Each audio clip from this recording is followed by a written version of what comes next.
Graça, paz e alegria. A porção de hoje, recomendada para a leitura da Bíblia em um ano no plano sequencial, é 1 Pedro, do capítulo 1 ao capítulo 3. A carta parece realmente ser do apóstolo Pedro, e não há evidências de que a autoria de Pedro tenha sido minimamente desafiada desde o tempo da igreja primitiva. Alguns estudiosos mais modernos até apresentam alguns argumentos, mas isso é muito... não tem base na história realmente. Há textos que são questionados e que desde o começo, desde o século II, III, se acha algum questionamento. Mas no caso da carta de Pedro não existe isso. O texto realmente parece ser do apóstolo. E Silvano, que acompanhou Paulo na segunda viagem missionária, como nós já lemos em Atos dos Apóstolos, provavelmente deve ter ajudado Pedro a escrever esta primeira carta. Essa referência pode ser notada a partir do texto do capítulo 5, versículo 12 de 1 Pedro. A tradição antiga sugere que Pedro, o apóstolo, foi martirizado em Roma durante a severa perseguição que Nero encaminhou em relação aos cristãos depois daquele incêndio em Roma por volta do ano 64 depois de Cristo. Então, o início dos anos 60 e um pouco antes dessa perseguição mais séria que começa para valer contra os cristãos, depois de 64, 4, 5 anos antes, é uma estimativa interessante para a data dessa carta, por volta do ano 60 depois de Cristo. Nós notamos, mais uma vez, no texto de Paulo, como também notamos no texto de Pedro, como também notamos quando Pedro fez o sermão em Atos dos Apóstolos, a mesma coisa, ele insiste nesse assunto. Pedro trata Jesus como a pedra. Ele não diz que ele é a pedra, ele não confirma essa ideia que muitos apresentam como tese interpretativa daquela conversa de Jesus e Pedro. Quem dizem que eu sou? Quem vocês dizem que eu sou? Ah, tu és o Cristo. Ah, e tu és Pedro, e sobre essa pedra edificarei a minha igreja. Ah, Pedro é a pedra. Não, a pedra é a afirmação que Pedro trouxe naquele momento. O texto não permite essa interpretação diferente, e mais, o próprio Pedro, que teria ouvido diretamente isso, em Atos dos Apóstolos, pelo menos 2 vezes nós vemos ele falando que Jesus é a pedra, e agora na sua carta ele insiste nisso mais uma vez. Talvez essa conversa de que ele, Pedro, seria a pedra já venha desde muito tempo, e ele próprio, que ouviu de Jesus o que Jesus teria dito, insiste que não, que Jesus é que é a pedra. Essa insistência toda de Pedro confirma então esse diálogo. Ele realmente aconteceu em algum momento. Aquilo tudo que está registrado no Evangelho aconteceu, porque algumas pessoas às vezes questionam as informações que são apresentadas no Evangelho. Talvez tenha sido um pouco diferente, ou em outro momento, ou outra coisa que foi falada. Essa conversa aconteceu porque Pedro insiste que Jesus é a pedra, mesmo depois de conversar com ele e supostamente, de acordo com a interpretação de alguns, ter ouvido que ele, Pedro, seria a pedra. Não, se o próprio Pedro diz que Jesus é a pedra, eu não vou contrariar o próprio Pedro. Ele próprio confirma isso, as Escrituras confirmam isso, a revelação do Antigo Testamento apontando para Jesus confirma isso, e o próprio que ouviu confirma isso. Ele é Jesus quem é a pedra e não o Pedro. Ele próprio confirma isso. Pedro se dirige nessa carta aos cristãos que vivem em várias partes da Ásia Menor. E eles já estão sofrendo uma certa rejeição do mundo devido à obediência a Cristo. E ele lembra que esses que estão sendo meio que desprezados já por algumas pessoas pelo mundo, eles possuem uma herança celeste e é nela que devem manter-se firmes. Capítulo 1, versículo de 3 a 5. Eles deveriam, claro, obedecer e respeitar sempre a autoridade, não apenas quando gostassem dela, mas sempre. Nós já conversamos a respeito dessa questão de autoridade, tanto no texto de Daniel como no texto de Romanos. Só há uma situação em que vamos contra a autoridade, quando ela atenta contra Deus, quando manda matar, roubar, mentir, negar ao Senhor. Qualquer outra situação que uma autoridade defina, nos deixando livres para seguir em nossa obediência ao Senhor, nós mantemos a nossa obediência concordando ou não.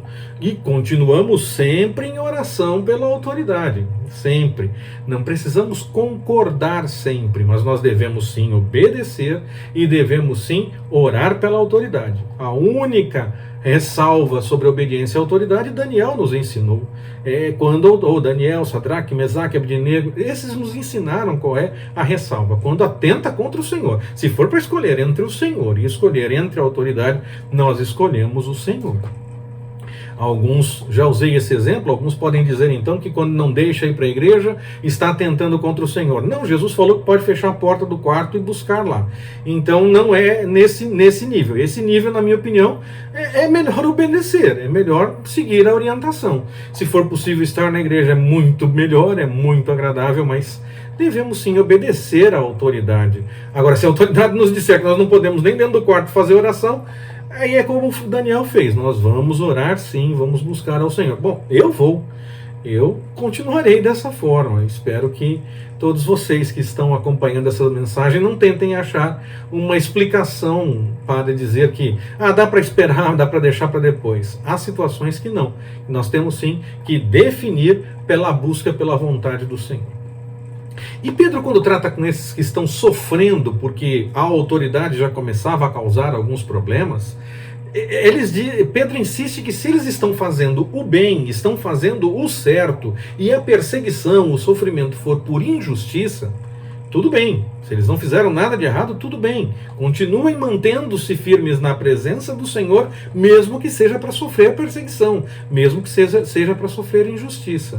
Agora, se estiver fazendo alguma coisa errada, dando testemunho errado, é hora de corrigir na presença do Senhor, é claro. Pedro soube das tentações que esses irmãos estavam sofrendo, talvez tentando ajustar as coisas diante dos sofrimentos. Já era uma perseguição, desde Estevão, sim, morte dos que são perseguidos dentro do cristianismo, mas o judaísmo ainda tratava de uma forma diferente. Muitas vezes prendia, outras vezes prendia e açoitava, prendia e fazia repreensão, como nós vemos lá no texto de Atos dos Apóstolos. A perseguição fica muito mais séria quando os romanos passam a perseguir. Enquanto os judeus estão perseguindo aqueles que eles entendem ser de uma seita que está florescendo dentro do judaísmo, e estão perseguindo porque entendem estar fazendo a vontade de Deus, a perseguição ela é um pouco diferente. Tem morte também, como nós vemos no caso de Estevão. Mas havia outras possibilidades antes e havia outras situações que envolviam essa perseguição. Alguns eram presos e soltos, outros eram presos e açoitados, sofriam repreensão, mas eram soltos novamente. No caso da perseguição romana, a coisa ficou um pouco mais séria, era muito mais difícil ser solto. Normalmente se encaminhava para a morte daqueles que não negavam a sua fé. Mas neste momento da carta de Pedro, a perseguição ainda é dos judeus. Então é naquele nível de Atos dos Apóstolos. Tem já algumas mortes, mas muitas prisões, açoites, reprimendas. Era uma perseguição um pouco diferente do que acontece depois, quando os romanos passam a perseguir realmente. E Pedro, então, está tentando animar esses que estão já sofrendo algum tipo de perseguição. E parece que ele escreve essa carta muito mais para os judeus, porque ele fala da dispersação, da dispersão, melhor dizendo. Ele fala da dispersão. E quando se fala desses da dispersão, se fala de judeus espalhados. Existe até uma tradução que aponta para estrangeiros dispersos. E como Pedro, em Atos dos Apóstolos, é aquele que primeiro começa o trabalho com os gentios, então ele pode sim ter também tentado continuar esse trabalho entre os gentios. Mas o próprio texto de Atos dos Apóstolos confirma que Pedro começou, mas Paulo deu continuidade e Pedro passou a dar mais ênfase no ministério ainda entre os da circuncisão. entre os judeus. Então, ele não deve ter deixado totalmente de lado o trabalho com os gentios, mas esse ficou mais focado com Paulo e aqueles que acompanhavam Paulo.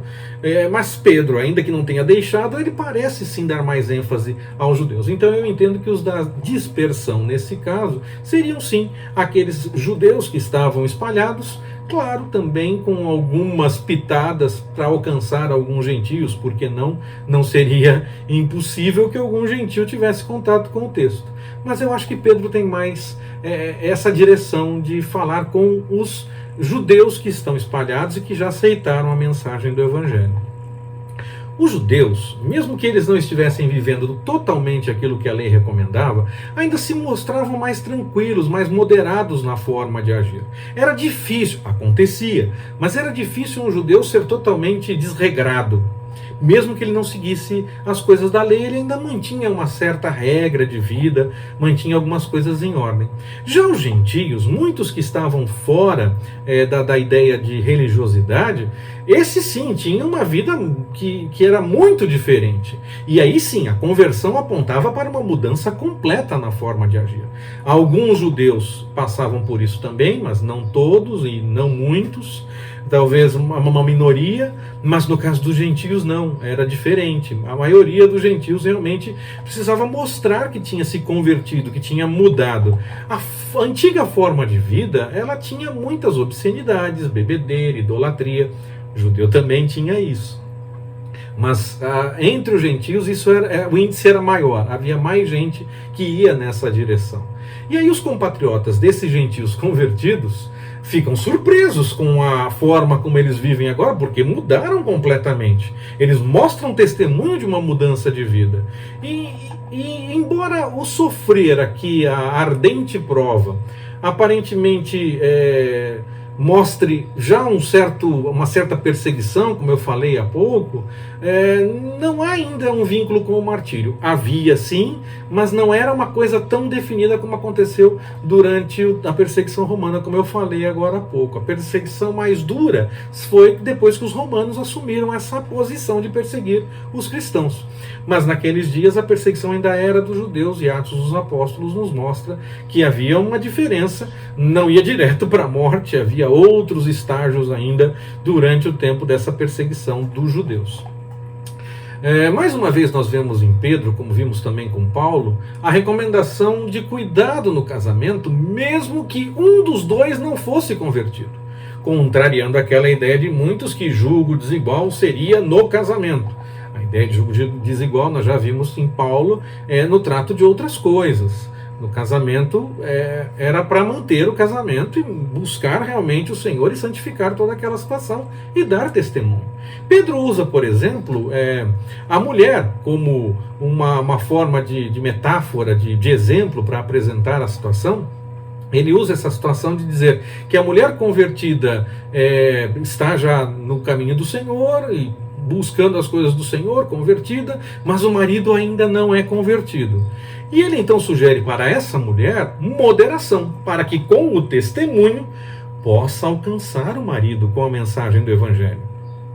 Era mais que uma mera questão de machismo ou guerra dos sexos nesse caso. Era um exemplo, era uma forma de evangelismo de fato.